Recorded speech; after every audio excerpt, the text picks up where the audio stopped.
and welcome to Crosstalk. I'm Peter Lavelle. The politics of values. Should Muslim women be allowed to wear the burqa in public places? Some claim this is a free form of expression. Others see it as a symbol of oppression.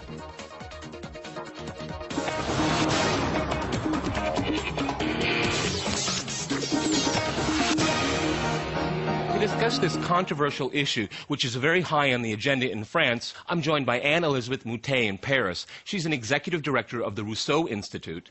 In London, we have Douglas Murray. He's a director of the Center for Social Cohesion and another member of our Crosstalk team, Yelena Hanga. All right, folks, Crosstalk rules in effect. That means you can jump in anytime you want. First, I'd like to go to Paris. There are 5 million Muslims in France, and 0.038% wear the burqa. What's all the fuss about? Well, the fuss is that even 5 years ago, you had about 1/3 or 1/4 of that number wearing the burqa, and it is growing exponentially. The burqa is not something that is a characteristic of the Muslim population of France. The Muslim population of France comes mostly from the Maghreb. The burqa is something that is imported from Saudi Arabia and from the Wahhabite Salafist movement. And it is something that is new and that is half the time actually worn by converts. And it is something that is the expression of an extremist, fundamentalist strain of Islam with political ambitions. So, Anne-Elisabeth, is this a preventative measure? Because that's what it sounds like, with such a small amount of the population participating in this form of clothing. I mean, preventative? Because it's still such a tiny part of the population. And how do you know? And how do you know these people didn't choose? These women didn't choose the burqa themselves. How do we know that? Well, you know, these women didn't used to wear it, and they're wearing it now, and they wear it because they have been catechized, if I can use the expression. They have been brainwashed, I would say, by a number of imported imams and the people who believe in this sort of extremist creed that didn't used to exist here. And most of these women have no way of expressing themselves anymore because they can't speak outside of the presence of a brother or a husband or a father. Actually, you can't see their faces anymore. They are no longer part of society. But that is more a question of principle. As you know, we've passed in France in 2004 a very successful bill to forbid wearing the hijab, which is the headscarf, in schools. And it's only in schools and in the civil service. It means that if you're a girl and you're a student and you're presumably above 18 and you're an adult, if you want to wear the hijab at university, it is not illegal. But the idea is something that is at the heart of the French Republic principles, and that is the neutrality of the public space. Okay, we'll go back to that. I'd like to go to London. I'd like to go to London here. There's a very large Muslim community in the UK. From the British perspective, is France overreacting to this? It's hard to sum up any single British perspective on this issue. Like most countries in Western Europe and indeed across the world, people, indeed our government, is very conflicted about it. I don't think there's any likelihood of Britain having a ban on the burqa. We actually have, by the way, percentage-wise, a smaller proportion of our population are Muslim than in France. So one could say that it's a keener issue higher up the political agenda for very obvious reasons in France. But there is something which has to be sort of stated early on here, which is that the burqa debate does tend to concentrate solely on the rights of people to dress in the way they wish to and so on. There is something else which Britain has already been at the forefront of, which is the burqa actually as a security problem.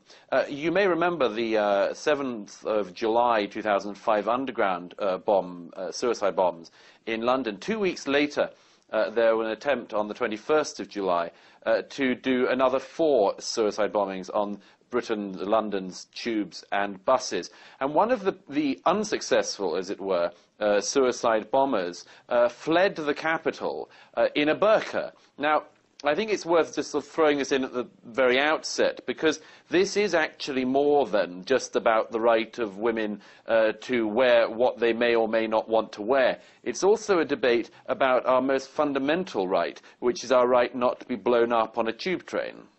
Well, okay, if I can go back to Paris here. I mean, a lot of people say this is ending up being a vicious circle. People feel marginalized, and when they feel marginalized, they are looking for their own identity.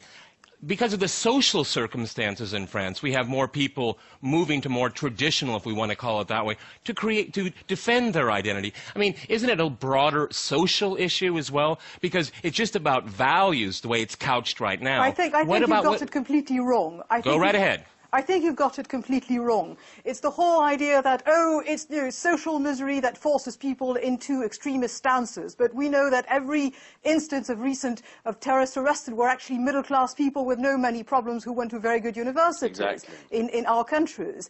And in the case of the women who wear the burqa right now, half of them, as I said, are converts, and they have the sort of the converts' fascination for this.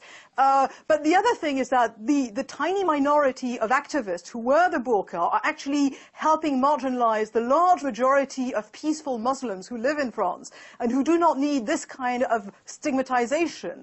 I think it was Douglas who was just talking a minute ago about the terrorist or would-be terrorist escaping in a burqa. Last weekend in Paris, we've had a bank robbery with the robbers coming dressed in burqas. Yeah, but that's not terror. That's not terror. That's not terrorism. Okay, that was a get-up. Okay, I mean, it could have been a lot of other things here. Threatens security. But this whole focus.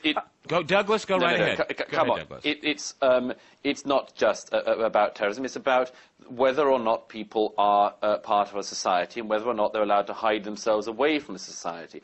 The reason why opportunistic terrorists, or in the case of the recent case, bank robbers, would try to dress in this way is because they know they can get away with dressing this way. When I go into my bank, if I've come on a motorcycle, I have to take off my motorcycle helmet. I wouldn't be allowed to go into my bank if I were wearing a balaclava. There are whole sections of our culture already where there are certain places where you need to show your face. People use the burqa, are increasingly using the burqa in order to hide themselves. So in both your countries, people of Islam are not discriminated against, right? No, I think that's absolutely right, yes. Well, then again, what discrimination do you think there is? Jobs, joblessness, access to social... The British... No, what I'm saying is that... No, what I'm saying the British Muslims if you want me to say what I want to say, then let me say it, all right? My point is that a lot of people feel marginalized. They will go towards their own religion for their own identity. I don't think that's illogical. No. And I'm not saying, and why does it have to always be extreme? Both of you make it sound like it's, you know, people that are secular and terrorists. That's how this argument is being couched. No, pardon me. You did, that wasn't what you said at all.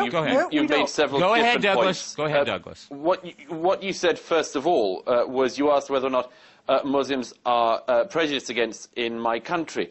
I think there are all sorts of personal prejudices which people have, including Muslims against other Muslims and Muslims against non-Muslims. But you specifically said about getting jobs and things. There is no evidence, and I don't think any serious, credible person could make any up, that Muslims in this country don't get jobs. Muslims in this country tend to have come from the Pakistani regions, and they tend to be on the lower socio-economic stratas of society. That's because new recent immigrant groups always end up there when they first arrive, and it takes a few generations for that to change. I don't think you're right in pursuing the idea that, as it were, there is innate anti-Muslim feeling in Britain, because that certainly isn't evident on the ground. There is Islamophobia in Britain, yes, and in France as well. Yes or no? What do you mean? Yes or no? You just used, no. Is there not Islamophobia in France and in Britain? I've got to answer you, because you just used a totally crocked word. There is no such thing as Islamophobia. All right, you guys, one at a time, okay. There is no such thing as Islamophobia. Islamophobia, the word you've just used, you use it as if everyone's agreed that there is such a thing. There is racism in society which people tackle and try to fight against, and many of us spend a lot of our lives arguing that people should not feel such racism. But Islamophobia, which is the word you've just used, is an entirely new term. It's been around for about 10 years. Nobody can agree on what it means. Most people who throw around the accusation of Islamophobia effectively mean anything that any single individual Muslim at any time finds offensive. Many people would think it was Islamophobic if I said that I don't think